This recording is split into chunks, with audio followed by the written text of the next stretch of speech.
parents had moved to Japan, and I had become the first American to talk my way into a 34-generation-old tradition of protectors, the Togakure Ninja. And when I was in Japan, I met this beautiful girl, and she was from the southern island of Kyushu.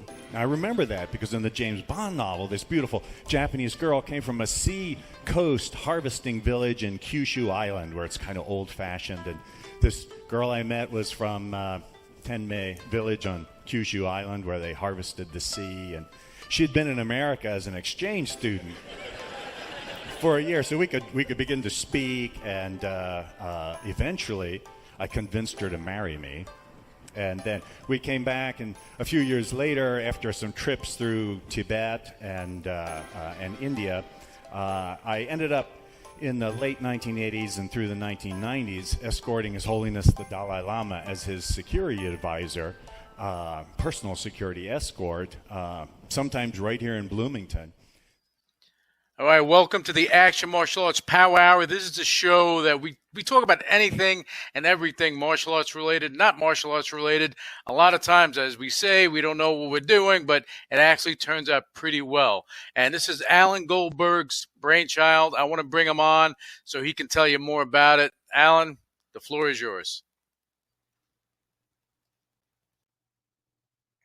Welcome back. This is our 26th show. We got a very special guest tonight with us, and we're pretty excited to have this man. And what's the nice thing about it, he's one of the icons in the martial art world, but it's someone I can call my friend also. And that's pretty important. I mean, to me, celebrity person, no matter where you come from, is just a celebrity until you get to know them personally. And the gentleman I will be bringing on is more than just a celebrity to me. He's actually a very dear friend. In fact, he's traveled with us a couple places and just loves hanging out with us when we go out. So I just want to, say thank everyone for being here again. Lou's always doing a great job in what we do. And I just want to do my birthday list, which I do all the time. Okay. And I just want to say we have birthdays for Peter Tubbs, Grandmaster Ian Sanchez, Mitchell Castor, Les Konowski, Michael Sawyer, Vernon Jones, Anastasia from Russia, my niece, Jamie Renee, and John Legrand. Okay. So we're in pretty good shape there that these people, as I always say, what we do this for is if you're on Facebook, just about everyone we know has a Facebook page. And if you see these people up, give them a little hello. I mean, make everyone feel good. My biggest thing in my world, in the martial art world, because we're all getting a little older now, and, we don't fight about stupid things and, try to move on with life in a good way. So if you do these people, I think they would enjoy someone just saying, hey, how you doing? So your name was brought up on the Power Hour. So thanks. And let me just go into one little thing so we know. I have not heard anything back from Mr. Frank Dukes at this point.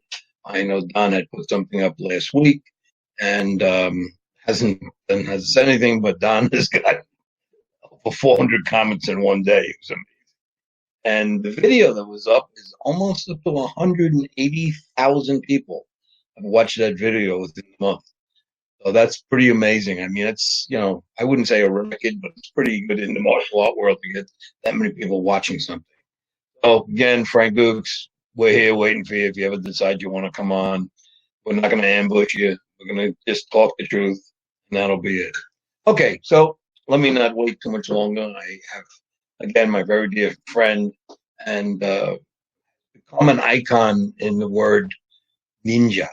Okay, when you hear the name, or you hear the name just Ninja, not too many people think of anything else but this gentleman named Grandmaster Stephen Hayes. Okay, and Stephen is not only a great man in what he does, great knowledge, but he's just a real good guy. We hang out, we have some great time. So let me bring him on right now, my friend Stephen Hayes. Stephen, you're on the show. Hey, Alan. Hey, Lou. Hey, Steve, how are you, buddy? This is one of my favorite guys, Stephen Hayes. No question. It's great to be with you. Great to Thank be with you. you. Appreciate it. Well, you know what it is with Stephen, too? he brings an air of calmness upon you when you speak to him. Anytime you came into a room, Stephen, and I may have been rattled up, and all of a sudden you walk in, everything's calm, and it's like Zen. It's wild. You have that impact. It definitely does, and that's very cool. That's very cool. Some people say when I walk in a room, they know I'm there. Usually because my mouth is always flapping.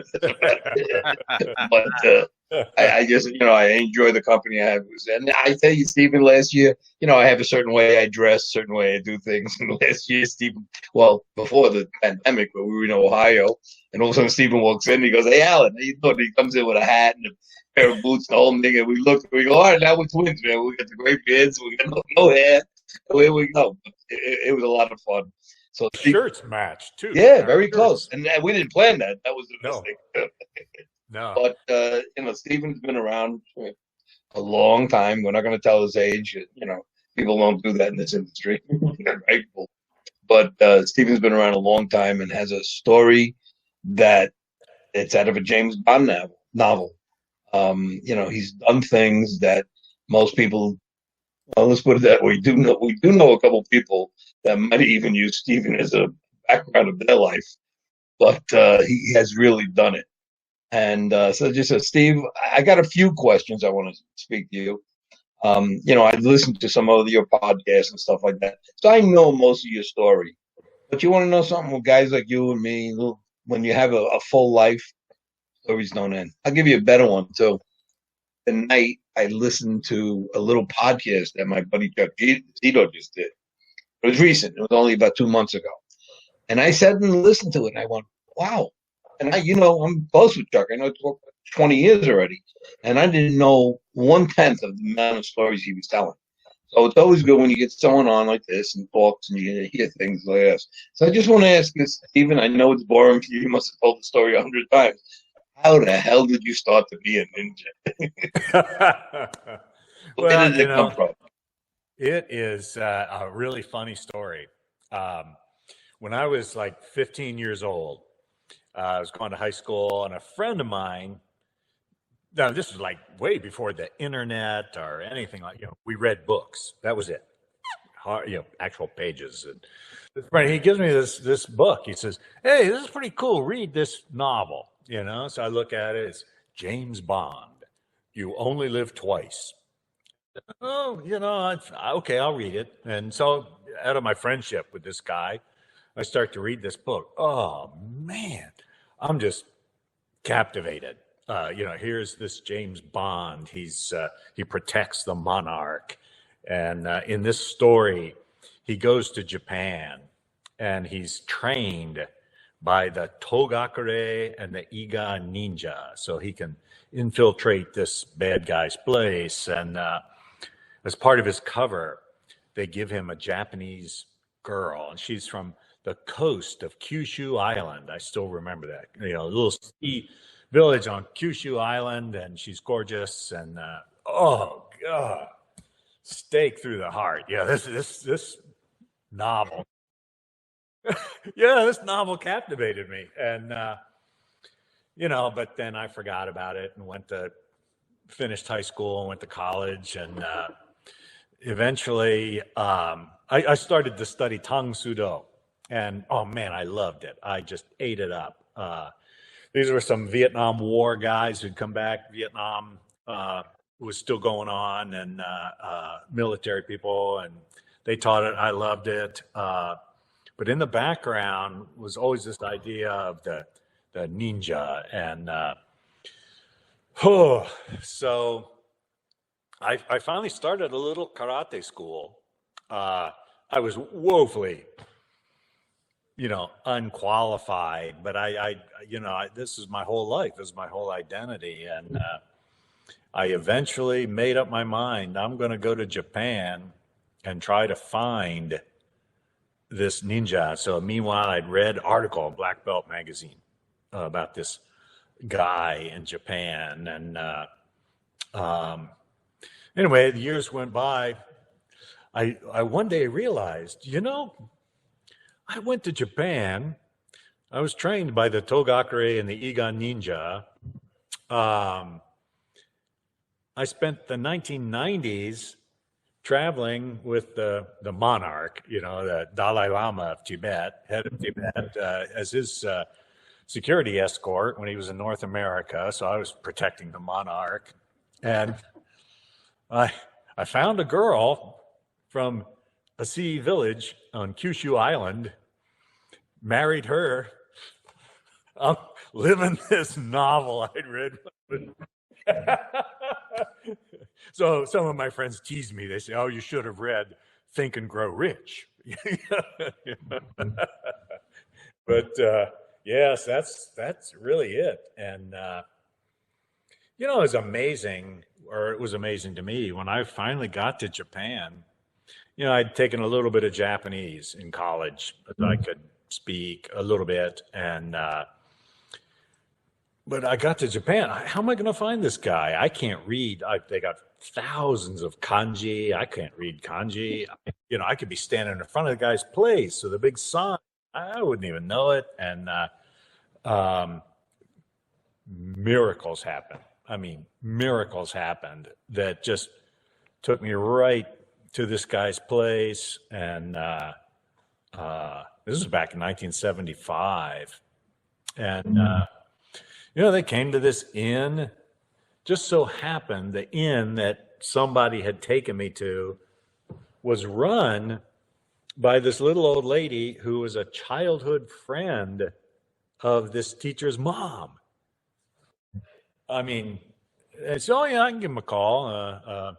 And he came over that night, and he said, "Okay, well, tomorrow you can train with these guys, and I don't have to pass a test or interview or."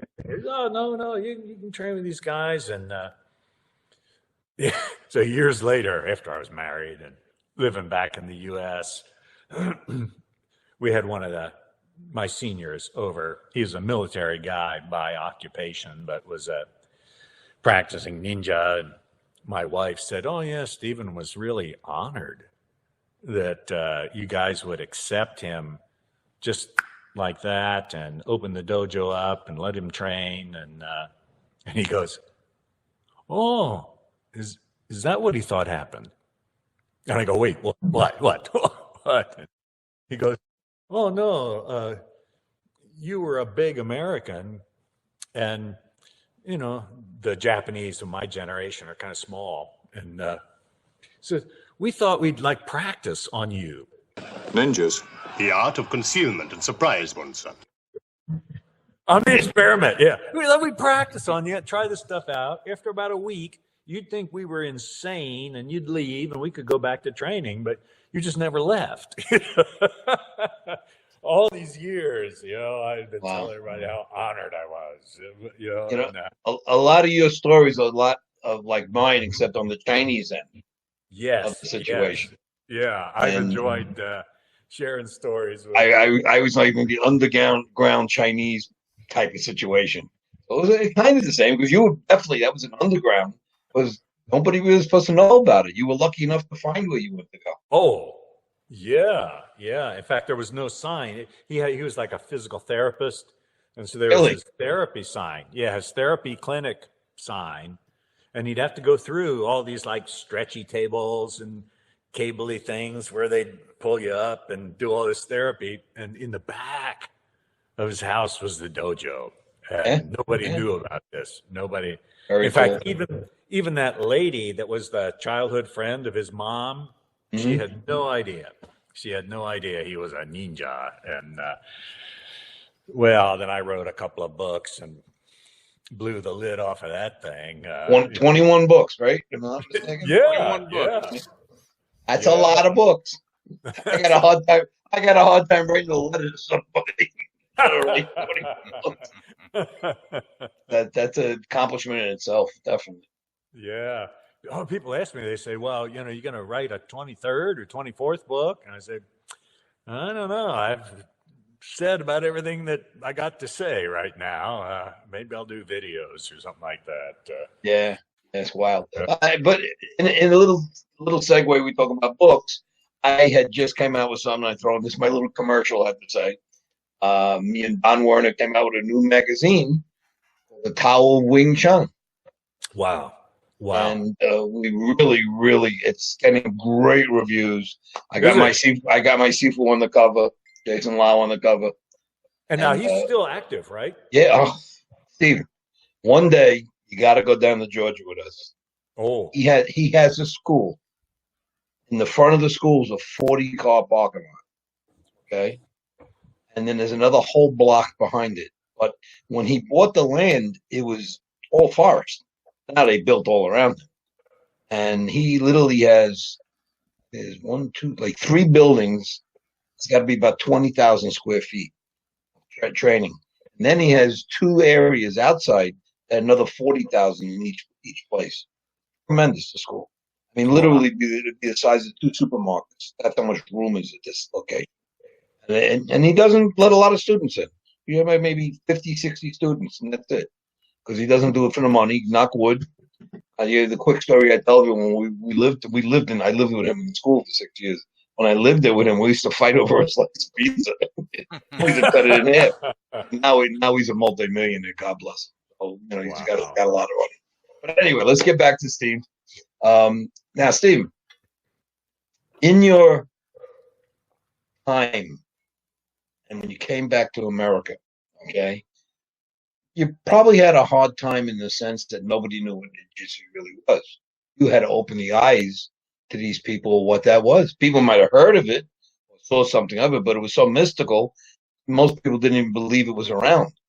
So you were up against a very curious situation. You had to prove what you knew, but you came from the good background. So tell us a little more about that once you came back to America. Well, it was 41 years ago, and now everybody cross trains. Everybody cross trains, do a little BJJ and a little MMA, and everybody cross. But 41 years ago, people did not cross train, and so they would see me doing strike and grappling and choke outs and weapons, and not everybody was real happy with me. Not everybody's real happy with it. You were the experiment. Remember that? Was that? Has that You were the changed? experiment. Yeah, they now Black Belt Magazine was owned by Mito Uehara back then. Correct, right? And he was an Aikido guy. Yep. And I can tell the story now, but Mito hated this ninja thing. He hated it. Yep. But I made him a fortune. These books that I published through his company just, boom, blew the lid off. And, he'd put me on the cover of the magazine. The magazine would sell like crazy. And he didn't like it, but it was money. Yeah. So, people would write in, oh, this guy's so phony. He took a little karate and some judo and some kali sticks and a little zen. And, those were like the senseis that I used to joke around. I'd say, well, the students read these articles and they go to their sensei and say, how do we deal with this? And maybe they don't have the answers. And so they got to make me wrong. But the majority of people really loved this thing, like striking and grappling and stealth. People would write, oh yeah, get all dressed in black, sneak around my backyard, and sneak around the backyard. And, okay. But it was funny because I used to do seminars. I didn't have a dojo. I didn't want to have a dojo. I would do seminars, and I had a couple guys I trained with in Ohio, but we just got in the backyard. And I would say a good 50% of the people in the seminar were not martial artists. They were what I call dangerous occupation individuals. Some people had like pretty scary resumes. Like way beyond me.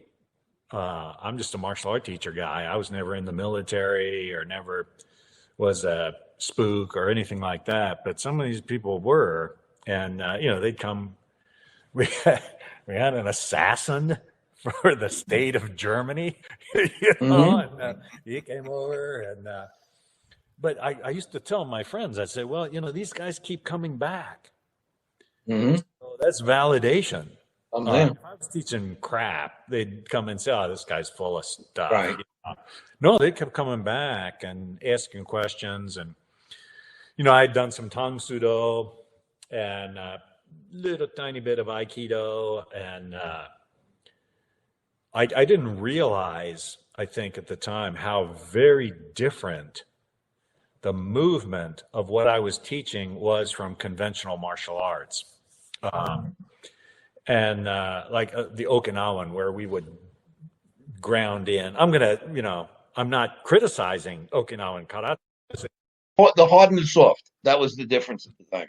There you go. Yeah. So, boom, I get in my position, I slam my arm up, I pound back, and I'm strong enough and fast enough and powerful enough that I can overpower this other guy. That isn't what we would do. Strike would be coming in, we'd fade with it and counter the center line. You don't have to stop the punch. And I think these guys liked that because they knew, hey, I'm going to be running. Yeah, might have to fight a couple people. We're using less and less energy to get more and more done. And, so that went on for years. But you're right, it was hard because nobody saw me move. There weren't videos. There wasn't even VHS. VHS didn't come until. Yeah. And so I think, a lot of people, they had no idea, what it was I was doing and what I was teaching. And What was that approximately? 1981. Okay. 1981, 82. By 82, the ninja boom had started. We kind of had the same situation when I met my instructor, like 1974. We were teaching Wing Chun, and nobody knew what the hell that was. And again, we were in the midst of all the hard martial arts, and we were teaching something that was made by a woman. So we were also at the time just put aside. Nobody cared about what we did, and now Wing Chun is known worldwide. So yeah, very very close parallel. I think that was it. Yeah. So when I went to Japan in '75, this teacher had like 15 students, and including me, and I didn't realize till years later they explained to me, well, his teacher had just died. The 1800s guy who was like, he was a part of the Japanese, like, government, free enterprise, spying. They had these leagues, Yellow River Society and Black Dragon Society and all of these that were over in China from Japan. And I mean, when Japan came out of the samurai era in the 1860s, when we were having our civil war, they looked around and they said, hey, we're the only Asian nation that's not been colonized. Imperialism is what the Americans and Dutch and Germans and English do. Oh, we'll do that too. We're going to do that too. And so, man. So he was a part of that imperialist thing, and he was in China, and he had, stories I could tell, run-ins with Japanese mafia and over certain people that he kind of rescued. And so this was the teacher of my teacher. And my teacher grew up, he wasn't in the war. He was too young to be in the war. And so constantly questioning, legitimately questioning, am I as good as the old guy, who really tested himself out? Chinese hated him, and man, they would have these martial brotherhood associations, and Chinese are there and the Japanese are there, and put on little smiles and but vicious. Vicious. The fights in there, and so your teacher's teacher was on the Chinese side. my teacher's teacher was on the Japanese side, and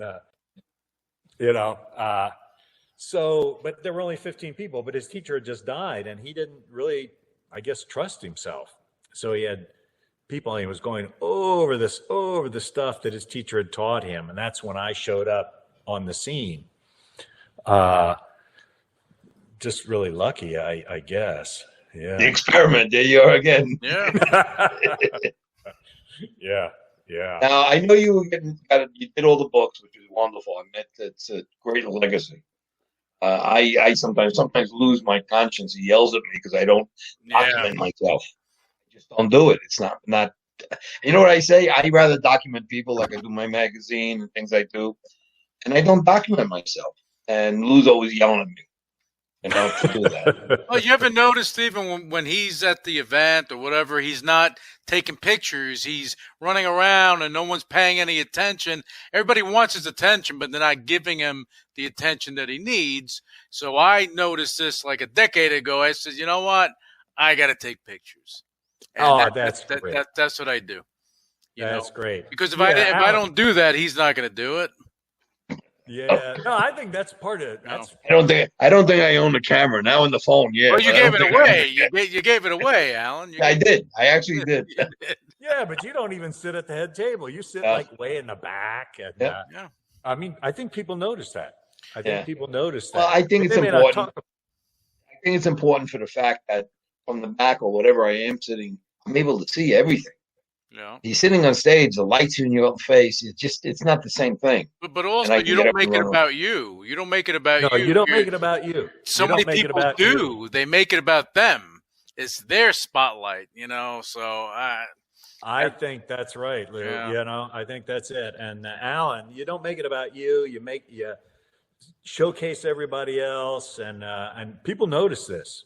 They may not say anything about it, but I think they notice that. Yeah. Vince, do you find that to be true?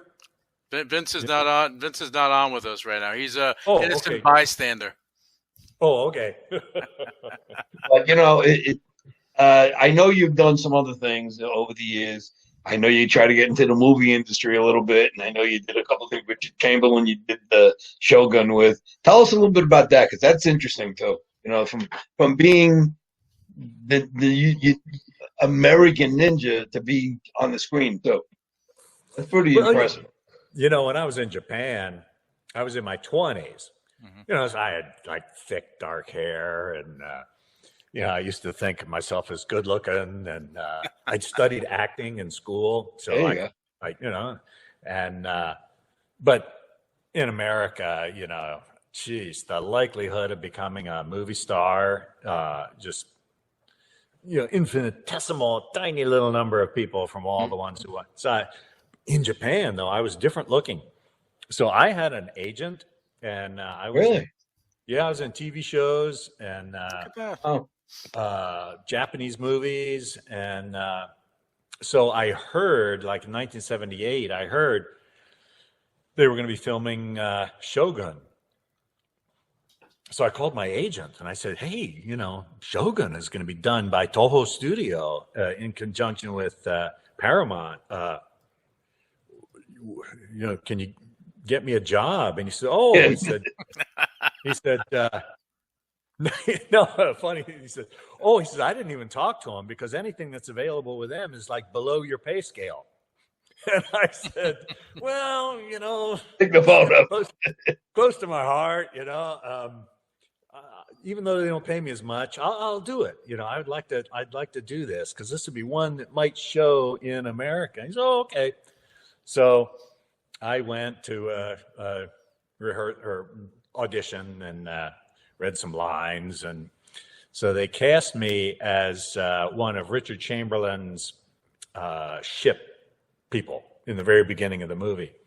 So I had to climb up this rope ladder, and a wave washed me over, and I swam around and drowned, and so this is kind of fun, and I was even on screen. It's what we call a sneeze performance. If you sneeze, you miss me. Yeah, but I'm coming out of this door, and the rain is hitting. And a few of those.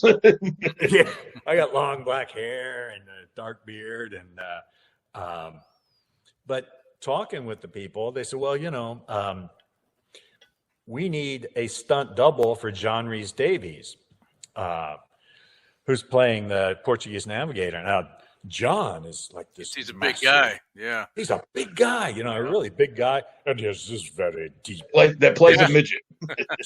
Shakespearean voice. He speaks like this, and I'm supposed to, You're double doing him. well. You're doing well, Stephen. And so they got me a water ski life vest. And they had like double costumes. They had one for John and one for me. So we'd get made up together, and Richard Chamberlain was in there, and so we got made up, and I would put John's coat over this life vest. And I looked kind of big, like him, and I would yell at the crow. It was in a rainy, stormy sea, and I would command the crew what to do and yell and scream. And I'm running down, and a wave hits, and I go overboard. And so the Richard Chamberlain character jumps in the water, in the sea, and rescues me. And, this is a kind of a key turning point in the story, because the Portuguese hated the British, he was British, but he was supposed to be with a Dutch ship. They hated each other, and he saved him, and now he's kind of obligated to help him out. And the story moves on from there. But I would fall in the water, and because I'm in this life vest, boom, I'd pop up, water down here, I'd pop up. And That's funny. Chamberlain would jump in, and his clothes would immediately become water soaked, and he's going down. I'm popping up. I reach down and grab him, pull him back up. Oh, cut, Who's saving who? cut. And, oh God, we did that for like 5 times, and finally, I would tread water in reverse. I would pull the water into my boots, and it would kind of pull me down, and we discovered if Richard Chamberlain, there was a certain vest he had on, and so if you took that vest off, then he could stay up. Oh gosh. And I mean, that was a whole night of just those few seconds. I know. Anyway, I worked for them for a month and a half, and so many fun stories. It was now, I don't know, anybody even remember Shogun? Us old white-beard guys remember Shogun. But, I have to say it's like one of the classics, though, from the time, because there was even the Tom Cruise movie he did, Samurai. Mm-hmm. Yeah, that became a classic. Yes. And I think it became both of them in a sense, because they had a different story to tell. Mm-hmm. It wasn't the typical, American-made type of story. I myself, I see something like that, I go, wow, this is cool. I want to sit and watch it. So, you kind of you think that people will remember it that think the same way, have the same mindset. Well, you have movies that are made that are timeless, that 100 years later, they don't get old because of what they represent. It's funny. I hear, I live in Ohio. I don't go to California much anymore. I used to a lot in the 80s and 90s, but, so I only hear secondhand stuff. But I hear people say in the movie business, American audiences don't identify with Asian heroes. You've got to have a white guy hero, and but look at Shogun did have a white guy hero, but it was all about the Asians. And Last Samurai, it was all about all the Asians, and the hero was barely a hero. He was a drunk guy, and what was that? Leaping Dragon, Crouching Tiger, all Chinese. Look at Donnie Yen now. Yeah. Yes, yeah. Okay. So I don't buy this. No, I don't buy that anymore. By Asian thing at all. And again, that is that mystique that people like to see. I don't know if you saw that TV series that Shannon Lee did, her father's script, A Warrior. Oh, I didn't see that. Yeah, I was privy enough. I was invited in to see the first two shows, and I met Shannon there at the time, and it was really, really well done. But it was all about the Asian, the Oriental people in America, but it was based around the Oriental. And I have to be honest with you, I don't know why nothing more became of it, but it was great. It was literally something that you could watch. It was almost like watching Kung Fu on TV when you were a kid, you know? Oh yeah, The same no type kidding. of thing. So, Wow. who knows? I mean, there was a reason why I didn't go anywhere, but whatever I did see of them, it was a good storyline too, besides being a good. All right, so No, now you did the movie Gibbet. You came back to America. You decided to marry, have a family, the whole 9 yards. Tell us where that brought you to this day. what? Getting married and coming back? Yeah. Well, I kid around. I tease my daughters. They're in their 30s now. But I said, well, I was kind of a weird kid when I was in high school. And, I never figured I'd get married. I had to go to the old country, way out, to find somebody who would put up with my lifestyle. And I was just so lucky, to get Rumiko. And her parents were sea harvesters. So, this nori that is around sushi, they make that's what they make. They harvest this and they go out in boats. And so, they were kind of a self-made family. When we were dating, I asked, this is back in the 70s. I asked her, hey, was your dad in the war? And she says with a straight face, she says, oh yeah, he was trained as a kamikaze pilot. Oh God. Yeah. But you come out and you're having dinner and he comes running up, bonsai, you got a problem. And it's not the Karate Kid. Oh man. But then I got to figure out, she was born in 1955, so he must not have been very good. He didn't kill himself, at least, right? Yeah. No, but they were all kids. They were all like teenagers. Mm-hmm. And they just grabbed them from Kyushu Island and put them in what they called Navy Flight School. They didn't spend a lot of time on how to land. AKA suicide camp. Go ahead. Yeah. And if the war had gone on for like another 2 months, I would not have had Rumiko as my wife. No. And, what was really weird, I remember we would have these parties. And these guys are all agricultural workers. They are built like, just not an ounce of fat on them. They're just all very muscle. strong. Yeah. Very strong, very strong. And hard drinking. And boy, the next morning, 6 a.m., they're all up, ready to go home. I'm dragging around. And so we're all in there, and all the men are in like this one big room. They take the walls down and make a big room, and the women are out in the kitchen. And it's not a discrimination thing. The men are telling crazy stories, and the women would rather be talking to them. And so he starts talking about MacArthur. Wow. I'm the only one who looks like me in the room, Right. Oh gosh. So I listen, and MacArthur is like a hero to these guys. Really? Yeah. I'm blown away. I'm absolutely blown away. Yeah, because MacArthur came in and showed the Japanese what their government was doing to them.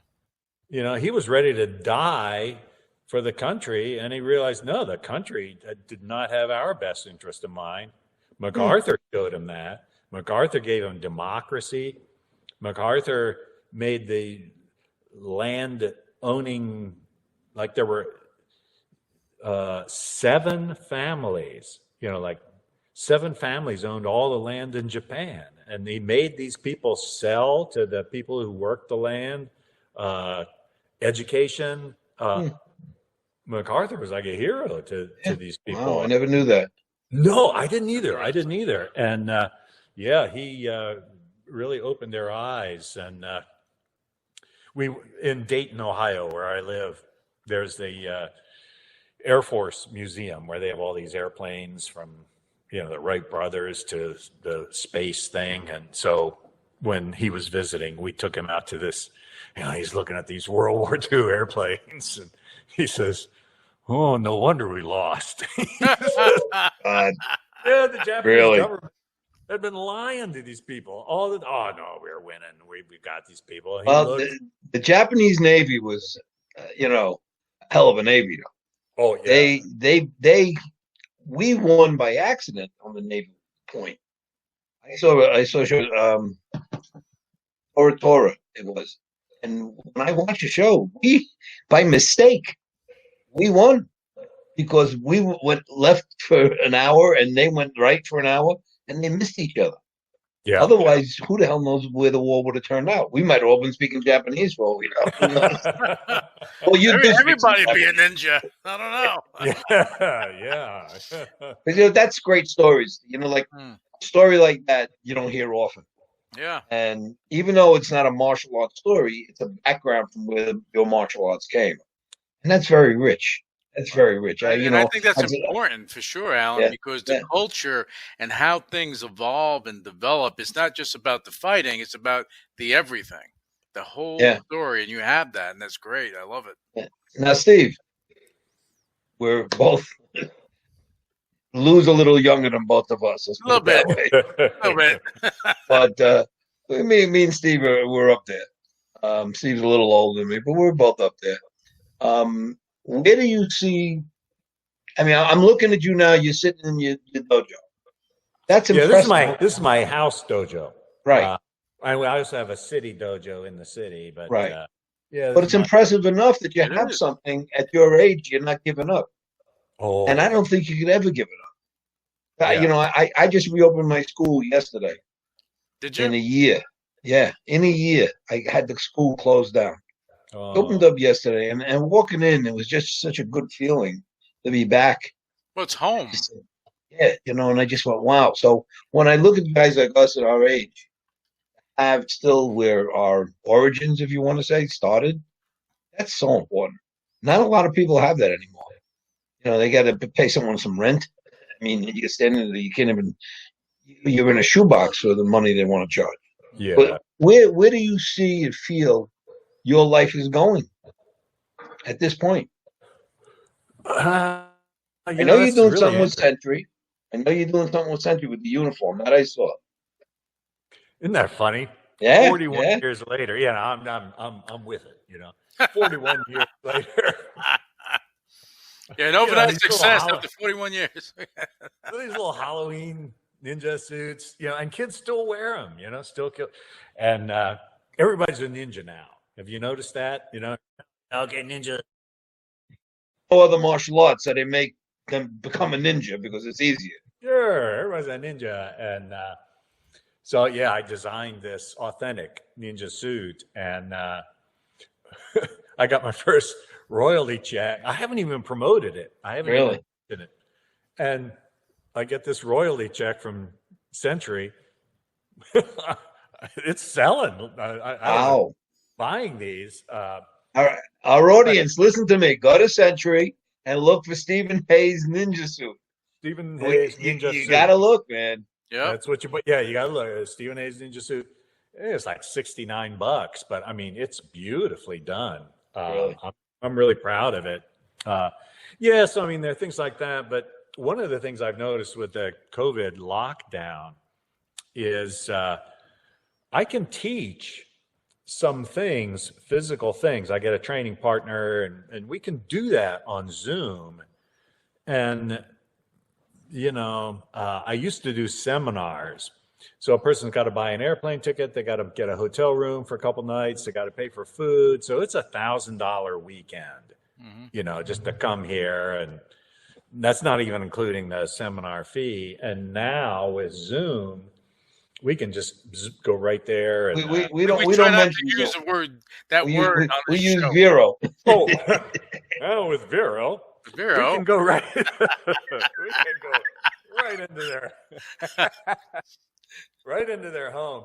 And but what I've been doing through this COVID is a lot of people don't know this, but I'm also I'm very passionate about my martial arts.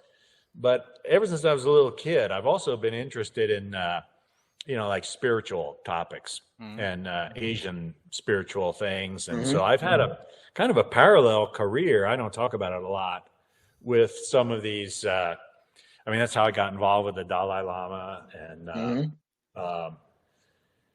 so I've been putting into like accessible for American English language, some of these things I've studied about personal development, how you live your life, how you speak, how you think even.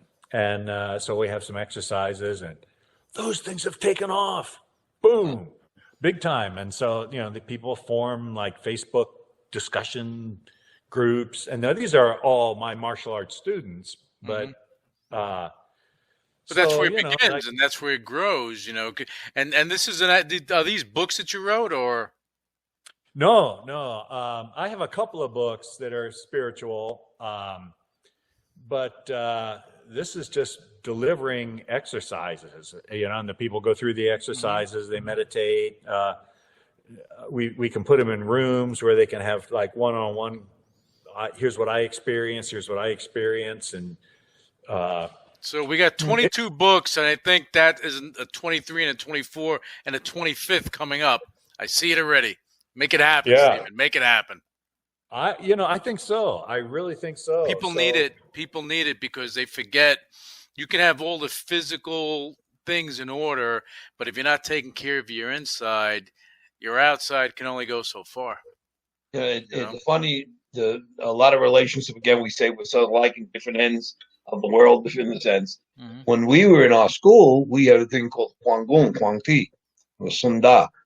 And you walk into my school, the first thing you see is a Chinese temple. And we light incense for the temple, the whole 9 yards. So there's a very big spiritual thing. And that is also a lot what's missing within modern day martial arts, that deep-rooted feeling of it's something else. I think you're right, Alan. I think you're right. I think a lot of people, you got people over here that just want to bust up, faces and, hey, there's a place for that. Those kind of people aren't interested in what I've got, they got holes in their heart, and somebody did something really bad to them when they were kids, and they're still fighting back. You need a therapist. But the people that are attracted to what I'm doing and, what you're doing through Wing Chun, and they're looking for that balance, Okay, half the problems you encounter are going to be coming from the inside out. How do I interpret, this guy said that to me, and people go, oh, he was kidding around. He was just kidding around, But how your reaction is, it tells the whole story, because every action has a reaction, right? So if you're reactionary, what's that reaction going to be? Well, I think that's really it, isn't it, Lou? Yeah. And the other thing that I've noticed over 41 years, I've gotten my share of criticism from people, and but I never fight back. And I read a little line the other day, on the internet, and it says, "Have you ever noticed the people at the top never criticize the people who are trying to come up? It's always the other way around. The people down here are always criticizing the ones up at the top. Unless you name Frank Duke, that's another story. That's for another day. Yeah. Well, actually, you think about it. That's coming down here and looking up anyway. That's another day. Yep. Yeah. No, isn't that the truth? It is. If you're here, you're constantly looking up. How can I be better? How can I be stronger? How can I, be more effective? How can I be happier? How can I be more of a winner? How can I help more people? So we have a little motto in our school. We help people improve the world. So we help people improve the world. So I don't like reach in my pocket and give them all my money. No, that's a good point you're making, Stephen, because it's not about giving a handout. It's about giving a hand up. So if you're helping someone, giving them the tools to be a better person, be better with themselves, that's going to just resonate with the people around them. It is by Oh, default, I would think. That's almost like a little motto of our show. If you heard what I said about the birthday wishes before, Mhm. reach out, say it, because that's important. And what Sure. I always say is we, as a community of the quote unquote good people, we as the community should be helping each other. Someone has an event coming up, I want to be there to help that event. A lot of people get jealous of what I do, okay? But I always offer to help anybody. I never turn anyone down. And I get mad with these guys for some of them what they do, and what, we're all here to help each other, really are. I don't know anyone that would turn each other down within our, and you know what I'm talking, within our group, Stephen. I run my event. It's been so successful for years already, and we get thousands of people coming through the front door. Everyone there is in the same mindset. Nobody's there looking to hurt each other. So that's a beautiful thing. no, that's really true, isn't it? I marvel on that every time I sit at that table and look at that whole, 1,000, 2,000 people, and I always comment, people who don't understand martial arts would think, whoa, this would be the most dangerous place to be in the world. All these egos and fighters, and no, it's the safest place to be. Everybody looking out for each other. And, the other thing that I'm so impressed is, these people, and, you give them an award, and maybe this guy has run a little training hall in a church basement, and he's poured his whole life out to a few students, and people don't know him, but his students love him, and he gets to shine for a few minutes. He gets that trophy, and It's that feel good moment. It's that feel good moment. Yeah, everybody claps. And so the people that don't know that haven't been to my event is watching the show. I've got criticized many times. Oh, you're doing it and you're making all this money. They'd be paying me 25 cents an hour if you realize what I wind up making after the event. Because I don't do anything cheap. Everything I do is top of the line. And people do what I call baby arithmetic. Yeah. They count the heads and multiply at times. And no, we got a few expenses. A few. Yeah, exactly. especially in the largest casino on the East Coast. On top of it. Yeah. But what I try to do is I don't give awards away like this. I don't give out 25 Grandmaster of the Year awards away. I don't do that. And if you watch 90% of what I give away, or 95%, is a spirit award. Just saying thank you for being in the martial art world. And if you're coming in to be part of it, it's like being part of the community. Really, it's all it is. So I'll take the criticism all day long, as long as I know that I can do a good job in what I do. Yeah, and the critics are not above you. They haven't outdone you. Well, you know who the critics are? The guys on my blacklist and the guys that don't get invited. Yeah. Oh, because they want to be a part of the party, but they ruin it because when you have that bile that comes out of you, and it seeps through your skin because you have some jealousy towards someone, I think that's the worst thing, because what are you doing? You're beating all this ugliness is coming out. People are seeing it. Who wants to be around that? Alan, your event, when you go to your event, everyone's on the same level. Yeah.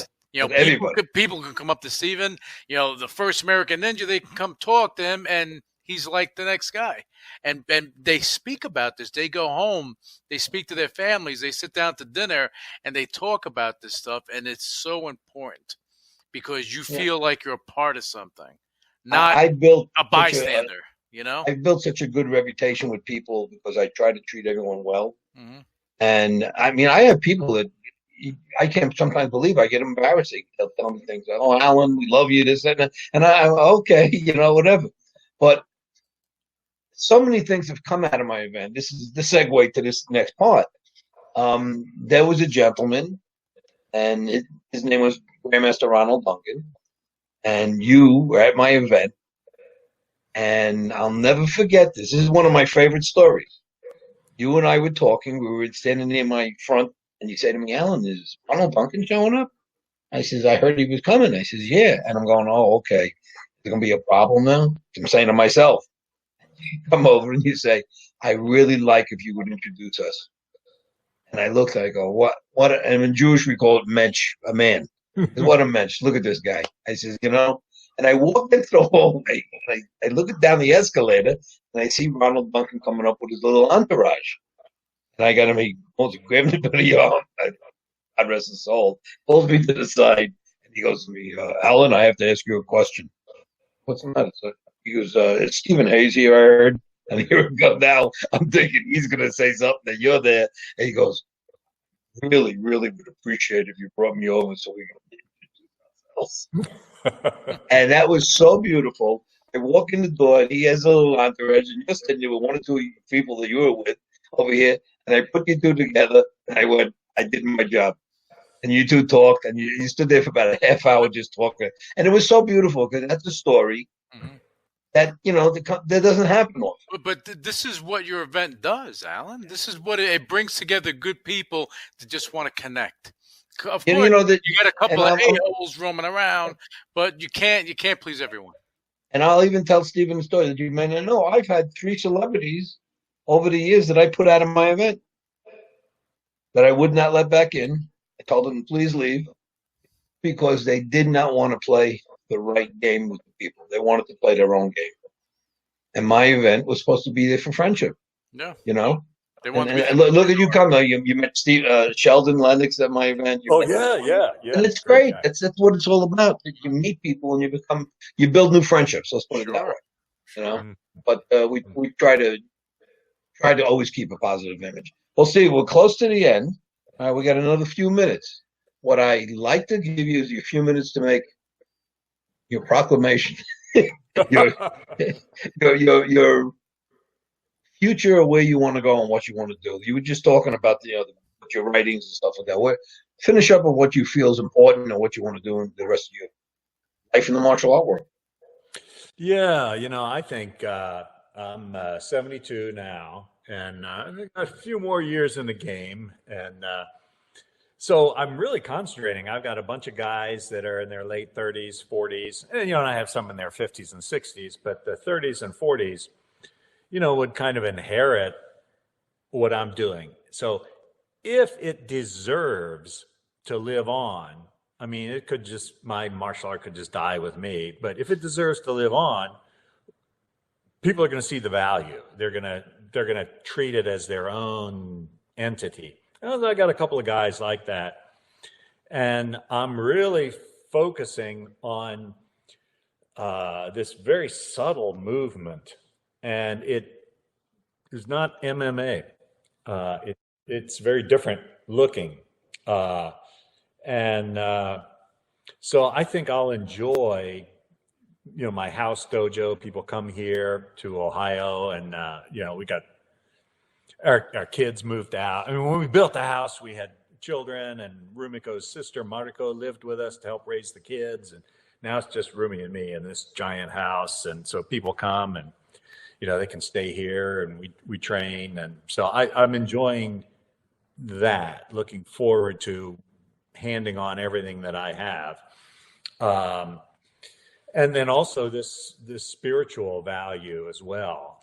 It's an accessible system. It makes sense. It's not religion. It's what I call mind science. It comes from Asia. Ways to just get your life in shape. Right now, I've got to say, I'm so lucky. I live in my dream house. I'm married to my dream girl. I have my dream friends. I don't spend any time with a person I don't like. No, I'm always surrounded by people I like. I love that. And I drive my dream cars. Funny. I just recently took up cowboy single action shooting gunfighting. Yeah, when I was 4, I wanted to be a cowboy, So I have a bunch of guys we shoot in these competitions, and it's funny. And so I'm just having a ball. And with this COVID slowly being over, eventually we'll be able to travel again, Rumi and I. So, I think just enjoying, being alive and enjoying all these things that bring me happiness, if I can share that sense of it's possible when you're 20 and you don't have any money, and everybody makes fun of your dreams. And no, hang on to that. Hang on to that. That's my goal. That's my goal here. Excellent. Hey, hopefully next year, this year we'll definitely have the Hall of Fame. We're going to definitely have Ohio again. I'm almost sure we're going to have that again. Mm-hmm. So I always look forward to that. We always have a great time when we get together. Sure. We run around eating and drinking and hanging, we get a good time. But it's a lot of fun. And I guess that's how you build your lifelong friendship. We have friends from different areas in our life. Some of them just people we grew up with, and some from martial art world. And I've been lucky enough to meet great people over the years. I met a lot of knuckleheads also, but I met, there's plenty of them out there. But I met a lot of great people and people that to this day I call my friends. Yeah. So not an easy thing to call friends. Stephen, a couple of things before you say anything. Vinny wanted to let you know that he thinks you're a class act. He thinks you're a class act. He sent me a message. He wanted to let you know this. He wanted to be able to talk, but of course, Vinny creates problems all the time. I don't know why. That's okay. That's okay. And I just want to add one other thing before Alan continues. I miss seeing you, Stephen, because you are one of those people that bring a bright light into a room just by being there. It's a weird thing that you have the ability to do this. And you do it to me each and every time. You did it in Ohio and Atlantic City, wherever. You just bring this aura with you that keeps everything balanced, which is pretty good. Yeah, that's true. Yeah. Very true.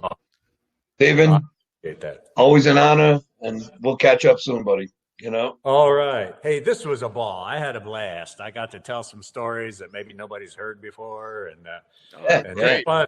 Well, as I always say, we have no idea what we're doing, but it all turns out good. It always does. It always does. So, Alan, do you want to close out? Yeah, I'll close out, and just want to say I want to thank our sponsors, Viewer Hive, especially with Lou. We're going to a lot of places. We'll keep your eyes open to see what's going on. I want to thank Deaf USA. Their telephone apps are really great. Great company doing some other things. We're going to bring a little more on one night and show you all about it. It's really interesting. Shaolin Brand, which is one of my other companies from Cambodia. And just want to thank our industry of martial arts for giving us this time to sit in and listen to what we get to say. Not everyone's interested. We don't need everybody. We just need the people that have that heart to want to listen to wonderful stories from our guests and other. Thanks a lot, folks. Until next week, God bless. Stay safe. Get your shot.